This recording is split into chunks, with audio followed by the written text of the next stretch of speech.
session. And we have this panel that I kind of got to handpick and put together, which was sort of really fun. And we're excited to talk about community service because this is something I'm absolutely passionate about, as are all of the members of our committee. And with the wonderful choices you have today in which subsection to select, we're thrilled that you picked this one as well. We encourage you we want this to be interactive. We had no idea how many people would be joining this session. And so we're hoping to not just be sort of the talking heads in doing this.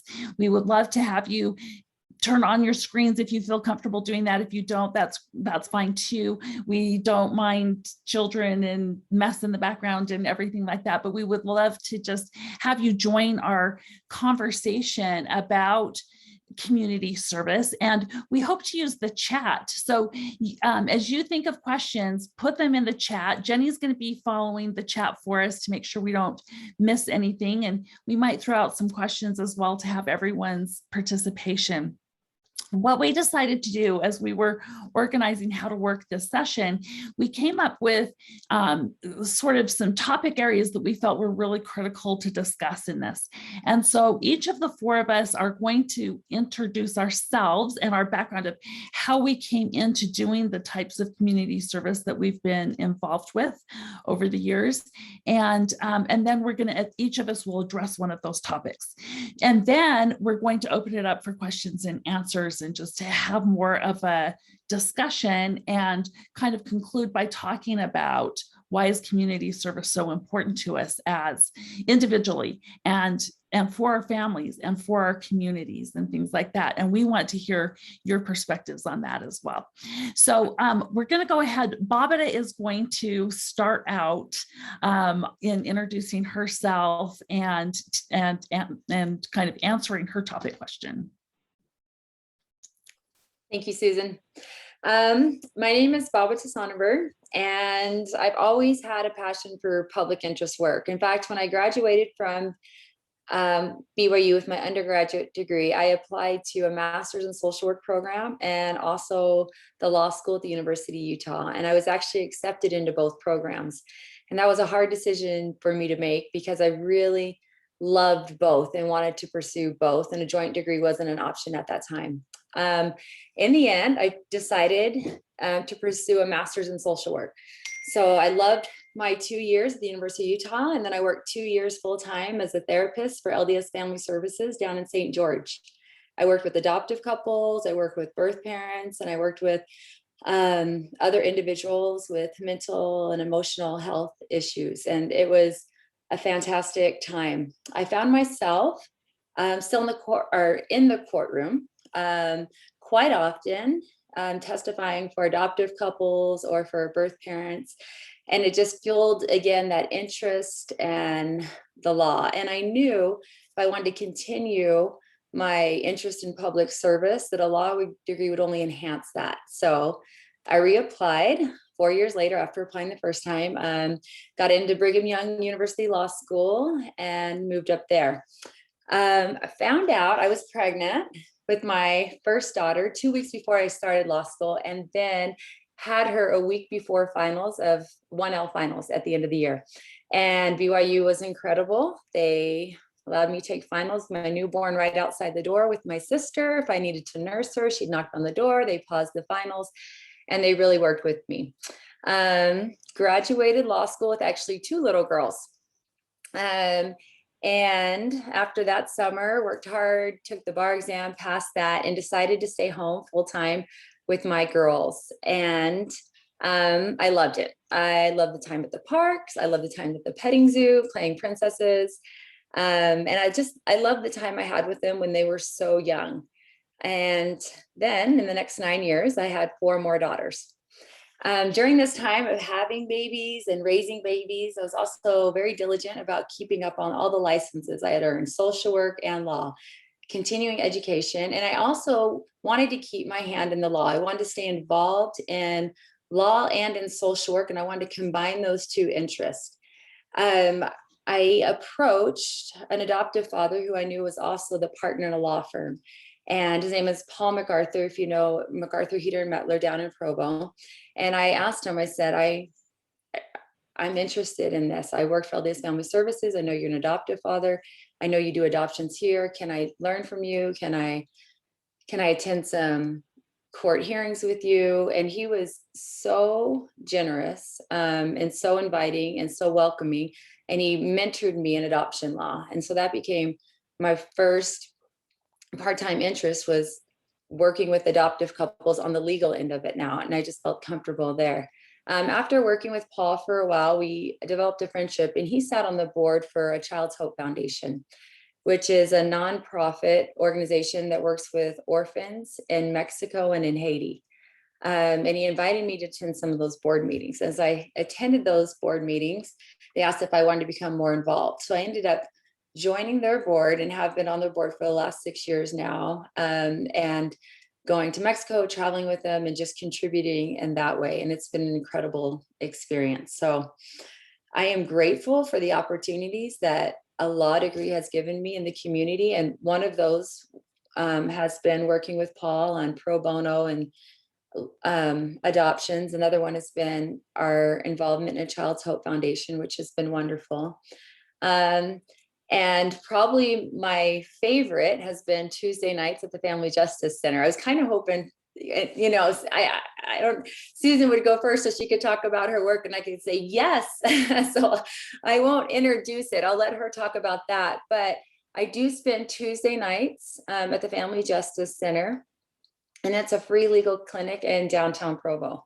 It's a walk-in clinic, so there's not like a continuing representation, but you're able to meet with clients. And it has been very meaningful work, important work, and it has been a great education. I feel like it's been a great balance of staying familiar with the law, and serving and being involved in the community. So I've really enjoyed that opportunity as well. That opportunity has also led to other opportunities. Tatiana Christensen is on now as well, and she works for Utah Legal Services. I've also had the opportunity to represent a few clients through Utah Legal Services on a pro bono basis. So I loved what Josh Randall said about saying yes. Saying yes to Paul got me involved with the Child's Hope Foundation. That's been really meaningful. Saying yes to Susan when I attended a free CLE, and she asked, I remember the first time I paid for the CLE, she's like, you don't have to pay for this if you volunteer at the clinic. I didn't feel comfortable giving family law advice. And so I remember going to the clinic and sitting with her several times until finally one evening she said, you know, why don't you try sitting by yourself and taking a client? And I did, and I said yes to that. And it's been an incredible experience. I just also wanted to say, I only have a few minutes, but I just wanted to finish and say, I also love the opportunities the law has given us to work with family and friends.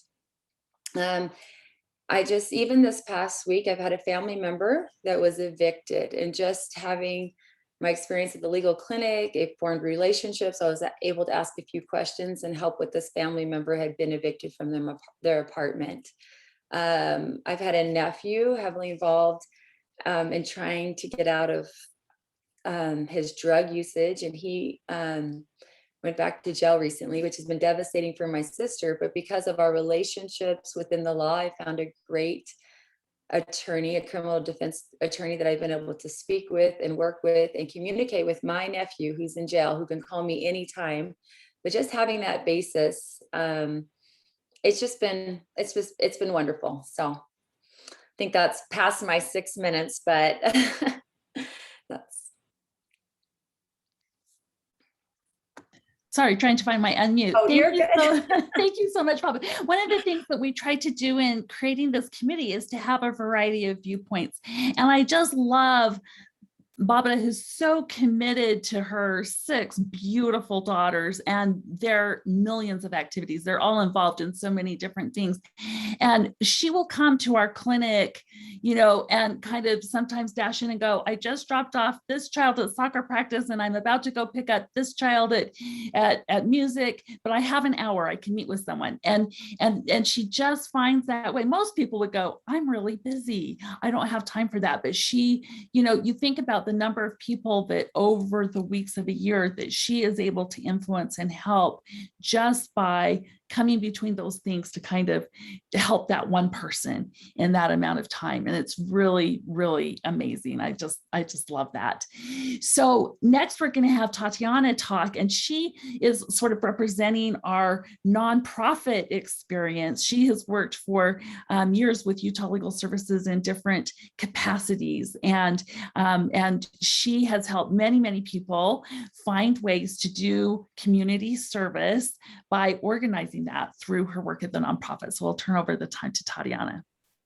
Thanks, Susan. And thank you, Babata, for your pro bono work with us. It is very, very appreciated.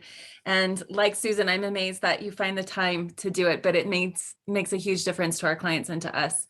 So a little intro about myself. I'm from Tallahassee, Florida originally. I did my bachelor's degree at New York University in acting. And then I served a mission in Santiago, Chile for the Church of Jesus Christ of Latter-day Saints. And after my mission, I was kind of questioning, what should I do with my life? And one of my companions who had trained me was a first year at BYU Law School at the time. And she said, why don't you just come here? I think you'd be great at this. And I thought, well, it'll help me pay off my student loans that I have from NYU, which are considerable to be a lawyer.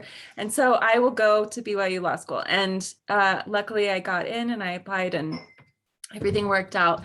While I was at law school, I kind of fell in love with the idea of public interest work. And part of that was attending Susan Griffith's child advocacy class, which was a great hands-on experience. Part of it was doing an externship between second and third year at Utah Legal Services under Patty Abbott Lammy, who was my mentor there.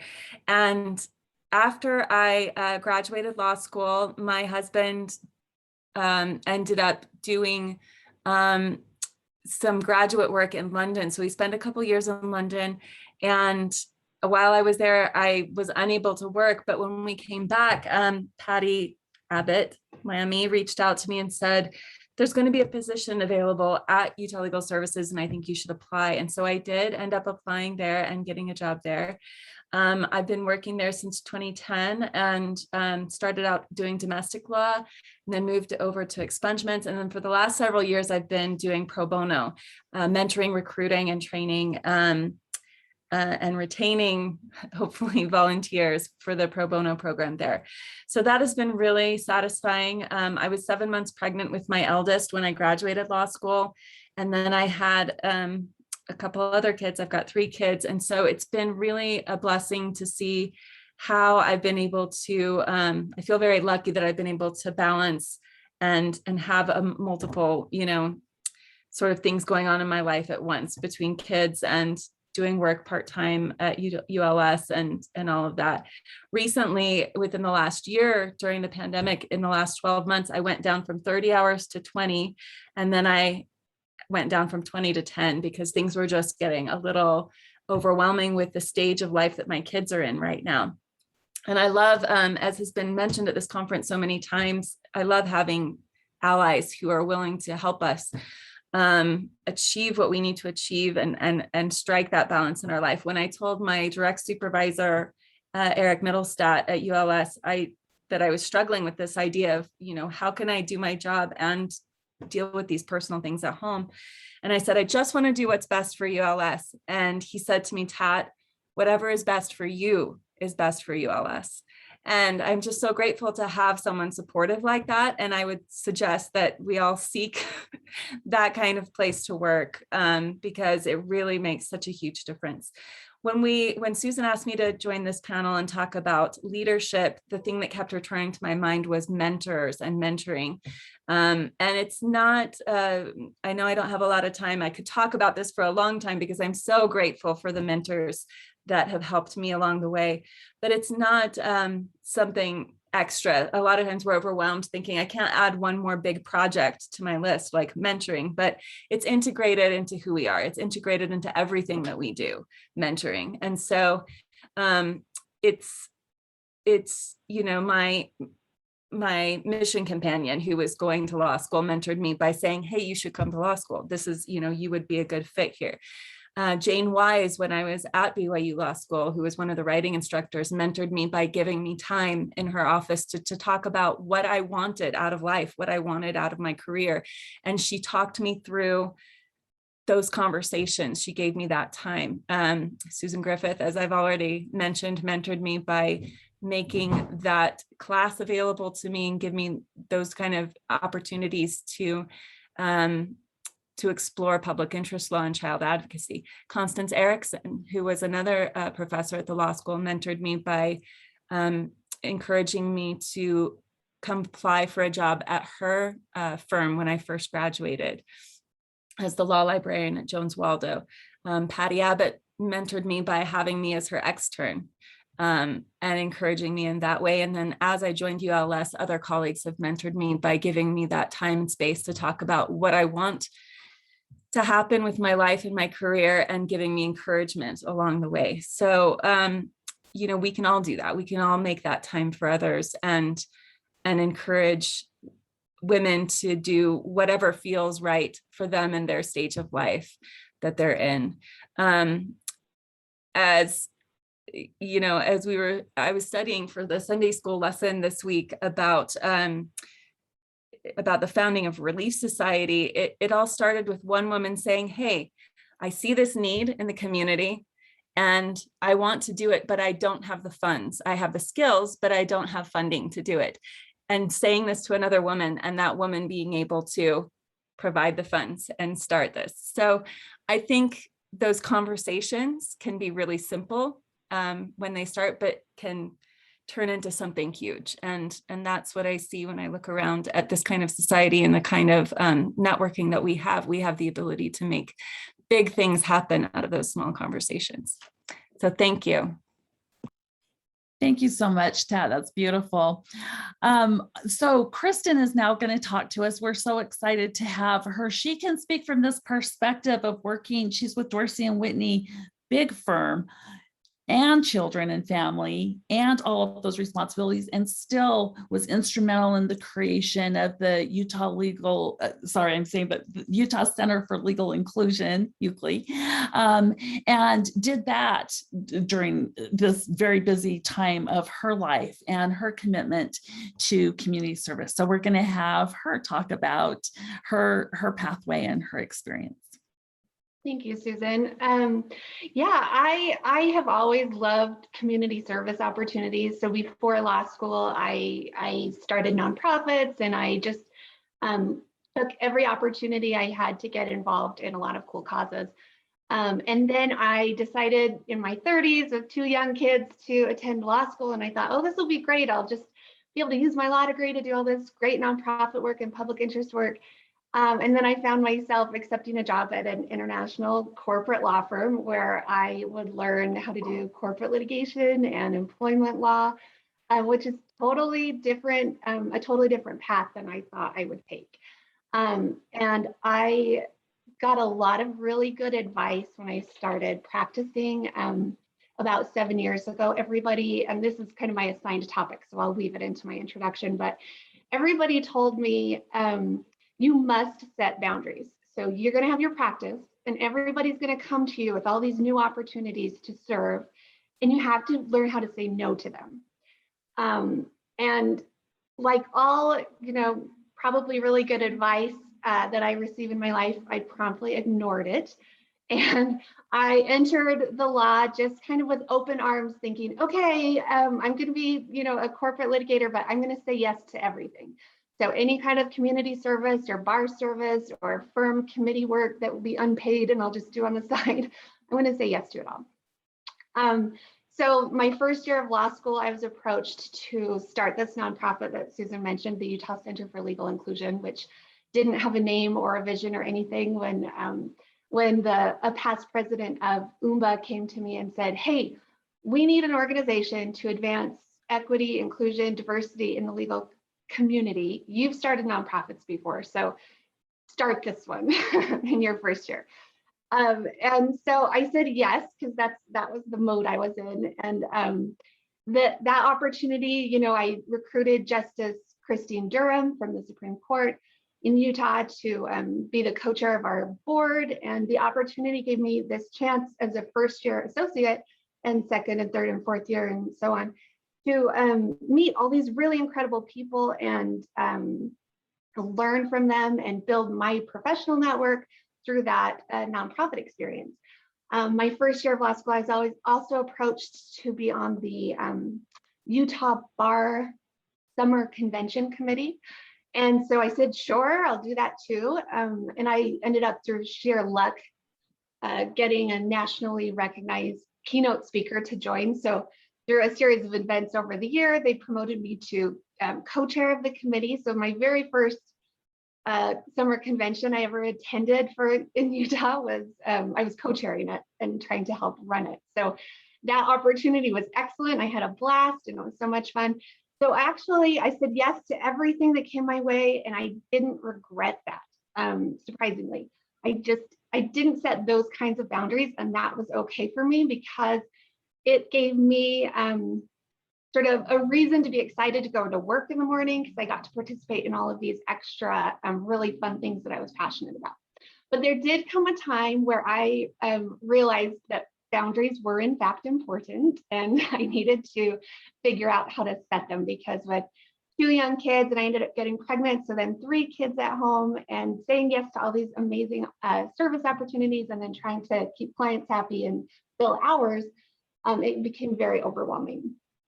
But for me and my experience, I actually still didn't feel comfortable saying no to the nonprofits and the community service and the bar service and the firm service, because that's really where my passion was and where I wanted to invest my energy. So I looked at my life and I decided to set boundaries in other places. So I ended up setting more boundaries at work that I felt comfortable with. And I went home and I set boundaries at home and I said, okay, I need some more time and I need some more help. So I recruited my husband and other people to help me set boundaries where I felt comfortable so that I could continue this community service work that I've loved so much and that really brought meaning and purpose to my daily work at a corporate law firm. But I think an important lesson that I did learn about boundaries is that our need for boundaries and where we place them is fluid. And we kind of have to make choices and re-examine where we've set boundaries as we go along. So my kids needs changed and my career needs changed. And I kind of had to re-examine boundaries and decide when to accept opportunities and when not to in all areas of my life. And I'm still re-examining them on a regular basis. And then the last thing I'll mention on that topic is just that, and I think this is probably the most important thing I've learned about boundaries in my career, and that is if you don't learn how to set boundaries, your body will set them for you. I last year found myself, like probably a lot of other people, trying to work from home and continue on with my practice and make clients happy, which in employment law, that work became much more demanding when everybody started working from home. And then I had homeschooling kids and a 2-year-old running around, and I just realized that my situation was totally unsustainable. And I was still running this nonprofit and trying to do all of my community service as well. And last summer, my body just shut down. I started having really horrible, scary health issues. And so I had to totally step back. I didn't know in a pandemic how to set boundaries, but my body set those boundaries for me and I had to step back from everything and kind of do a ton of tests and figure out what was causing the problems, which I think were in part exacerbated by sort of this unsustainable situation that I had found myself in. So I recommend reading The Body Keeps the Score, which is a book by a doctor named Bessel van der Kolk, I believe. But it kind of shows like how when we don't prioritize our health and our stress levels, and we just keep going in these unsustainable situations, or we don't address the traumas that we're experiencing, that there's a lot of data to support that our bodies will end up having a lot of pretty serious health problems if we can't figure out how to do that. So those are the kinds of things that I've learned in my corporate career, trying to prioritize community service, but also recognizing that our boundaries are changing constantly, and we have to pay attention to what's sustainable in our lives. So that's me. Thank you so much. I really believe that it's those of us that love community service that have the hardest time setting those boundaries, because how can you say no to doing one more really great thing that often we're in a unique position to be able to do it because of the skills that we have, and it's incredibly difficult. So we all felt like that was such an important part of our discussion today. Thank you for talking about that with your wonderful perspective. So my name is Susan Griffith. I'm the executive director of Timpanogos Legal Center, which is a nonprofit that provides free legal services to low-income people. When my pathway to law was very different. At about age 14, I was really committed to having, 12 or 16 kids was my thought at that time. And as I was expressing my love and desire to have an absolutely enormous family, I came from a family of 3. So that was a big change. And I was telling my dad about this, and he said, he said, that's great. And then he pointed out, his sister was expecting her 5th child when her husband died unexpectedly. And so he said, keep in mind as you're making these plans for your family that you should have a way to make sure that you could provide for your family if that ever happened, if you were ever in that situation. And so I started thinking as a 14-year-old, well, what would I do with all of these children and that? And I was like, I think I'll go to law school. And I really honestly don't know how that connection came because I didn't know any lawyers. And I further can't explain why my desire was to work with juvenile delinquency, because I didn't know any juvenile delinquents either. But that became really hard and fast in my mind at this really young age. And so I knew if I wanted to have all of the children I wanted, I would need to go to law school as soon as I possibly could. And so I started actually attending. This was before they had all kinds of concurrent enrollment and things like that. But they had a handful of AP classes. I started going to BYU while I was in high school, like actually leaving campus and going to regular BYU classes the summer after my junior year and throughout my senior year. And so when I entered law school, I was 20 and graduated at the ripe old age of 22. I turned 23 the next month, but I was so young, and I hadn't even, I lived with my family while I went to law school. It was, when I think about my first clients that I handled and my lack of world experience and having their lives in my hands, it's really, I can only imagine what their thoughts were at this young, still acne, still, everything, as their attorney helping them. I hadn't heard the term public interest work prior to going to law school, but I knew that was what I wanted to do. I just didn't know what that world was. And so after my first year of law school, I went and knocked on the door of a county attorney that was in the juvenile court and said, I want to work here. Can I volunteer with you and find out what this is about? And he was absolutely wonderful and helped get me connected with actually people that I worked with for the next 20 or 25 years before they retired. And I got to see everything from, probation and DCFS and all of the different components that were working in our community. And I loved it. And I just couldn't get enough of it. And as I was looking at all of these juvenile court files, I started realizing how many of the kids that we were seeing in delinquency started out having been abused or neglected as young children. And that's what sent me down kind of the abuse path. As I talked to the attorney about it, he said, if you want to understand what's going on, he goes, you need to go to the divorce courts and learn what's happening there.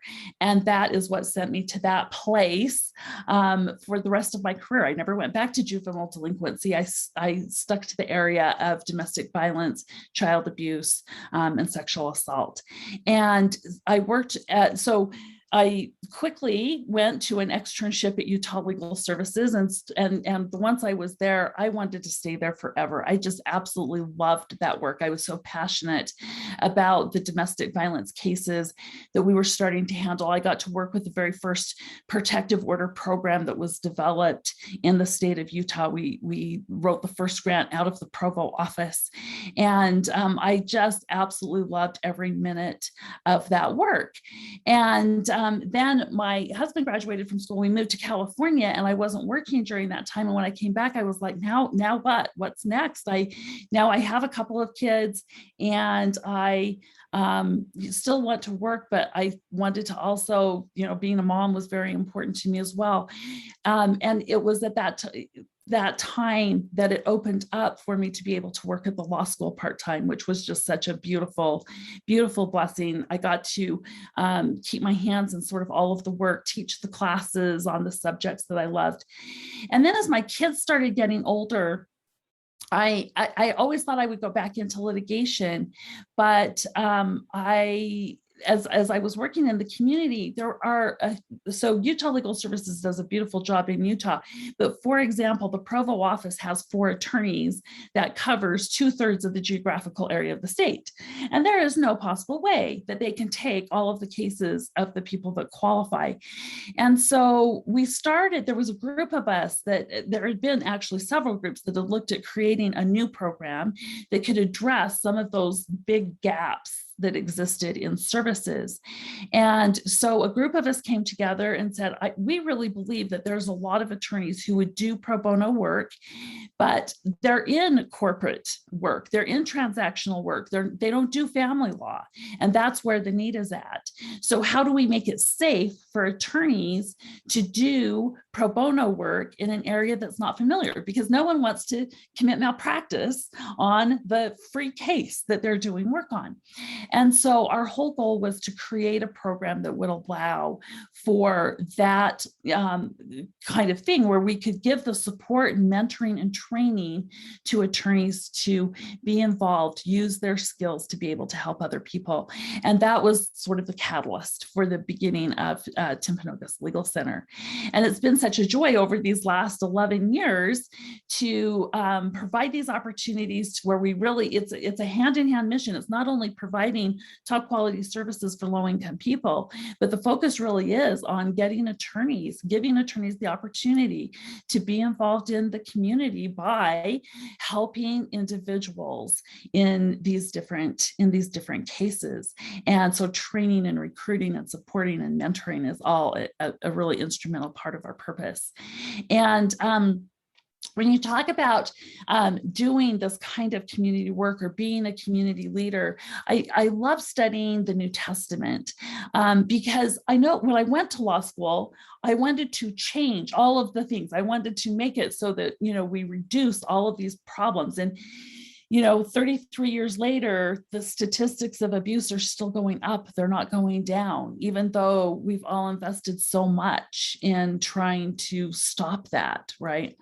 These things aren't going away. You want to make big, most of us are very passionate about this. You want to go in and make big sweeping changes in the system and help solve some of these problems. But when you look at the New Testament approach, you think about what Christ did during his ministry. Almost every example that we have is him helping one-on-one the person who's in need. And I think that's a terrific message to all of us. We should try and help where we can on the top levels of changing laws and changing structures and changing the way society looks at things, and some of those more powerful things that will impact how things are handled. But I think we also need to not forget that it's about helping the individual.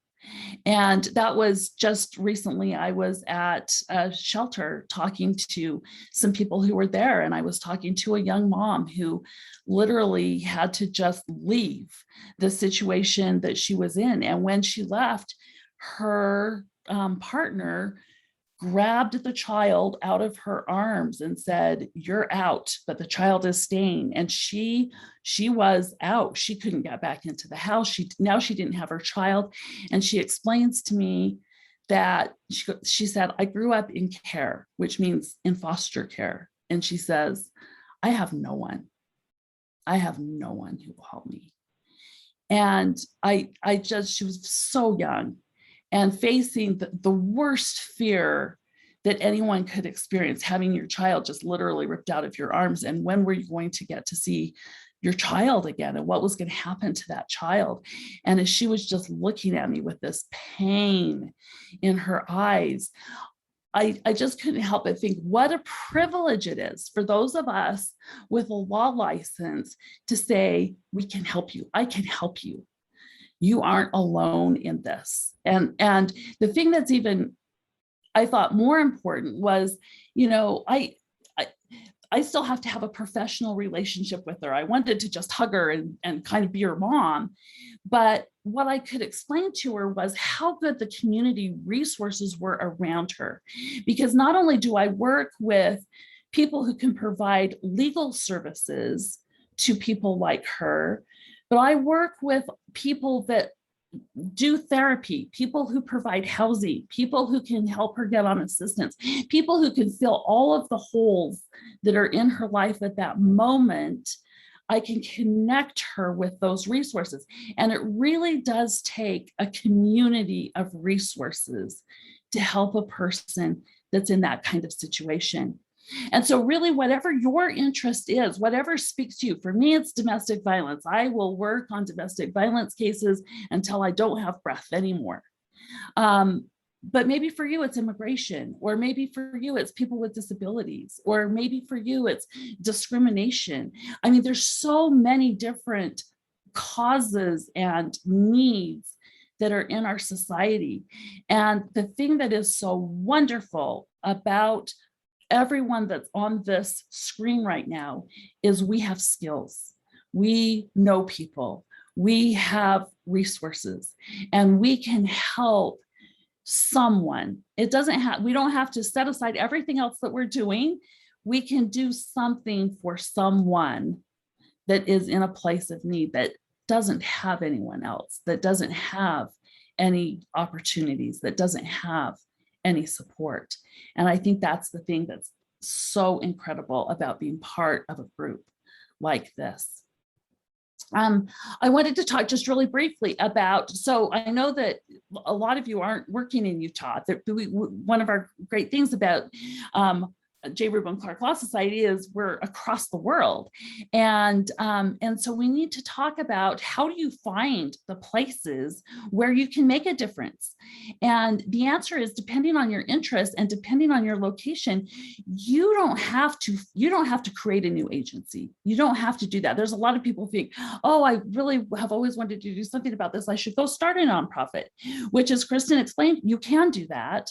But also you can attach yourselves to somebody who's already out in the community, who already knows what the needs are, and join your skills and your abilities to something that already exists. And so I would encourage you to become familiar with what's in your community. What is the topic that speaks to you, where you have always wanted to make a difference? Go find out who the movers and shakers are in your community that's in that subject area, and talk to them and find out what the needs are. It might be joining as a board member, or you might really feel the need to know, I want to be where the rubber meets the road and actually talk to the people who are impacted by the things that you care about. But talk to them. Every single state in the United States has a legal services corporation funded agency, and most states have multiple ones. Utah is sort of unique that we have one for the whole state. Call those people, say, you know, I've been thinking about volunteering. What kind of opportunities you have? They are going to connect you to what is happening in your area. And you can find things like what I've been talking about today, dealing with abuse, neglect, those kinds of things. But they also do more. They do things with housing. They do things with, it really actually depends on the local area as far as what kind of services are there. You can also look to your bar associations. Most bar associations have programs that they either run or they support.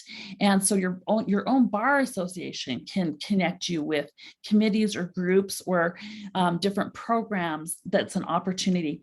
And most programs right now are looking for ways to use volunteers in a limited scope so that you don't have to take the entire case.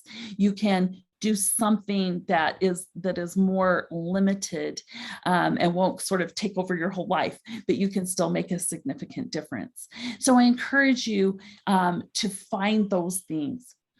All right, so let's see. Have we had any? I haven't looked at the chat. Okay, let's see. Maybe let's talk about some of the barriers to getting involved in community service work. If you just get on the chat and throw out whatever kinds of issues have come up for you in providing community service work that you would like to get involved in, and maybe we can talk to how we address some of those barriers. And in the meantime, because we only have a few minutes left, maybe we'll throw out to the panel. The question is, why is community service so important to us individually and to our families and to our community? And I'm interested, for those of you that are on the session as well, even if you're not a panelist, you can put those comments to you know, in as well, what your own experiences with community service are and how it has helped you individually, or how it's helped your family, or how it's helped your community. All right. So any one of our panelists, do you want to start out with any thoughts on that topic?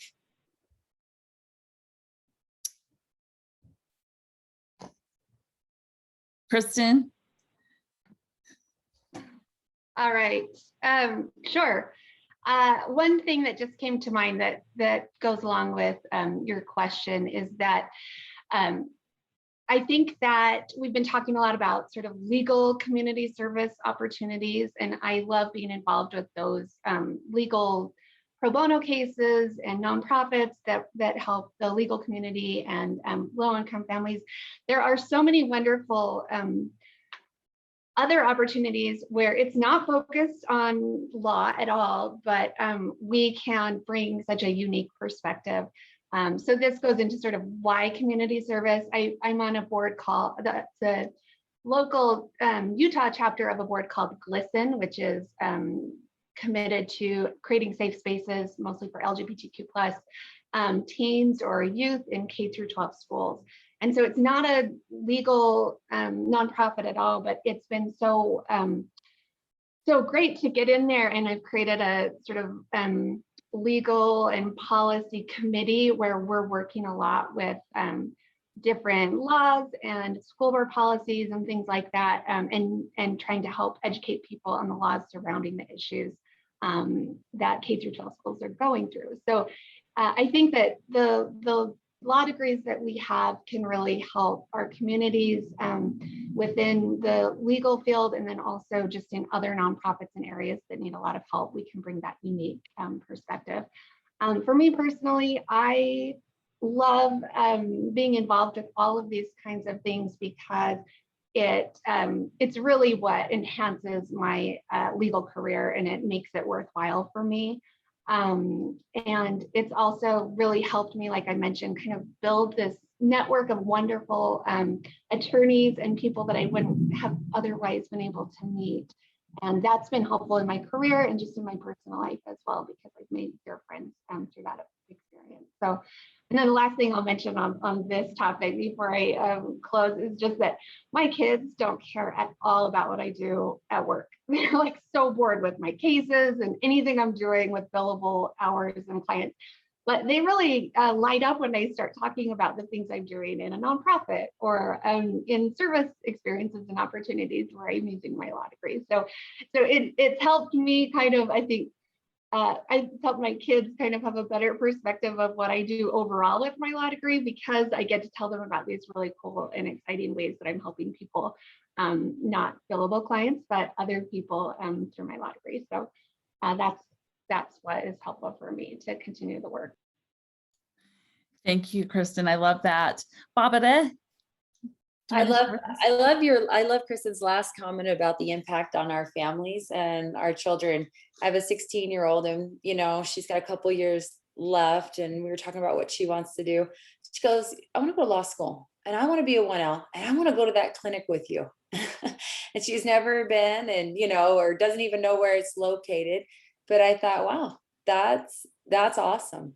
And that's been impactful for her. You know, those stories that I come home and share, or and those experiences have made an impact. And so I think, honestly, one of the biggest impact of our public interest work does relate back to those closest to us, whether it be family or friends. The education that I've received by volunteering or being involved, especially at Timpanogos Legal Center, has really enhanced my opportunity to serve some of those family members that are closest to me. Thank and you. friends. Yes, absolutely. Thank you. Tat, do you want to share? I do. I was just typing an answer in the chat for one of the questions, but I'll just say that, you know, when I'm feeling overwhelmed in my life, sometimes the not obvious or not yeah, I'll just say not obvious, because there's another phrase I'm trying to think of, but it's not coming to me. But the not obvious answer would be do service. But it really is such the times that I've been able to provide help on expungement day to help clear someone's criminal record, or assist volunteers who are doing that, or go to Wills for Heroes, or participate in some kind of clinic or on a pro bono case, have been really very fulfilling and very re-energizing to me. Now, obviously, it's not always going to be that way, and everybody's circumstances are different, but there really are pro bono opportunities doing legal work and opportunities to serve in other ways in our community with our legal degree that just can be very very rewarding. And I do feel that, and studies have shown that doing charity work and serving in the community has health benefits as well. It lowers your heart rate and your blood pressure and things like that. And so it really is such a blessing to be able to do it. And really, I feel like I get as much benefit out of it as the people that we're serving too. So I absolutely feel that same way. It's several years ago, I had cancer, and it was a pretty aggressive cancer, but they did catch it early, but they put me on aggressive chemo. Aggressive is the password for it's really going to knock you out, you know, and during that time, I just kept thinking, please make me healthy enough that I can still go to the clinic on Tuesday nights, because I was running that clinic at that time. And that sounds like, oh, I'm not saying that to say, oh, I'm so noble. It was actually the opposite. It was really for me, because the hard thing about having cancer is, like, you're never not thinking about what treatment am I supposed to be doing, all of the other health consequences. People are asking you about it all the time. It's just so hard to get away from that problem when you're experiencing it. It becomes very consuming.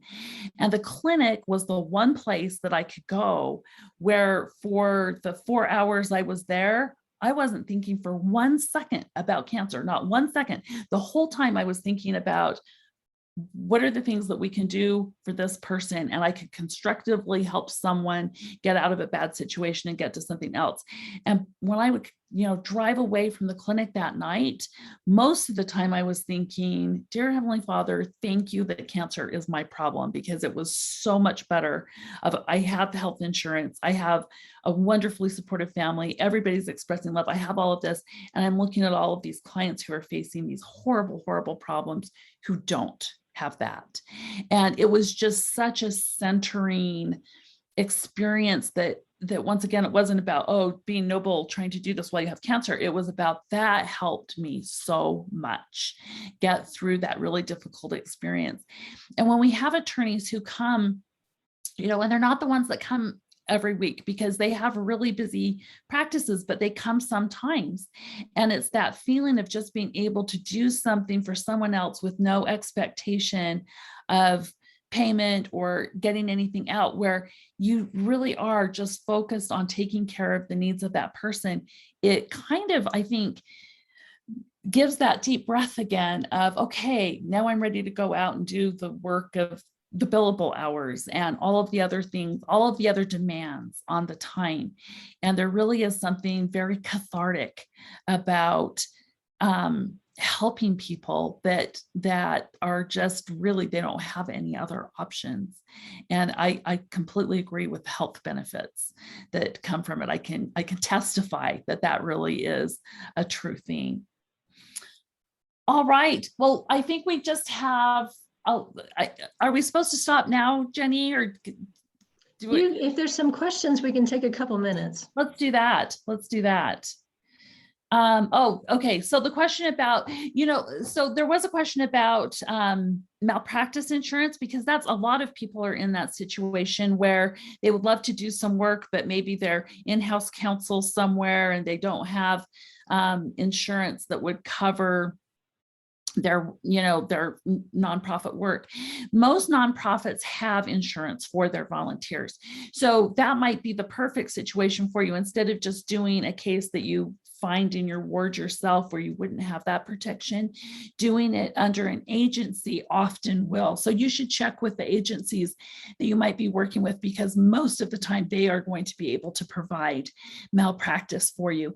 And as Tat so ably put in the chat, there are a lot of jurisdictions that have rules. If you're on inactive status because you're retiring, or you're a stay-at-home parent at that time, we have rules in Utah that allow you, as long as you're attached to a certain organization. So there's a paperwork process that you have to go through. But once you have that, you can actually practice for the clients that you're working for under that agency's direction. So there's a lot of ways that now we're trying to open up more possibilities for being able to do community work using your license, where you can still have protections like malpractice and once again, then kind of mentoring and support to be able to do it, so that that you're not going to run amok in doing that. Were there any other questions that I missed as I was, let's see. Oh, yes, I agree with Tat's comment on it being counterintuitive.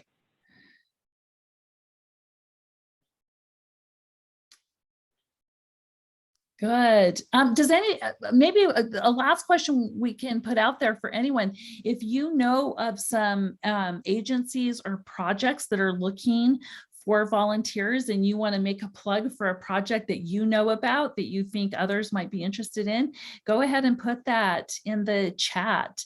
I think that's organizations like J. Reuben Clark Law Society are a great way to talk to other people about what have they been involved in, and you might find something that speaks to you, that you would love to do the same kind of work. And if you have a project, this is a great place. Put it out there. Let people know about places where you've found other really great people that are involved, and it's something that would be worthwhile. We have a great resource here in just associations like this. All right, Great. Well, thank you for your attendance today. Oh, let's see. Yeah, I think I've got all the comments. Thanks for your attendance. I hope you got some good ideas or feedback on being leaders in the community. There's so many different ways to do it. We hope that you'll feel support and feel like you have the right avenues to approach in getting involved. Thank you. Thank you, Susan. Thank you, everybody, for your inspiring words. We so appreciate all your time and being with us. We are now going to leave and go back to the main room. You can leave the breakout room and come back to the main room for our closing session. Thanks, Jenny. Thank you.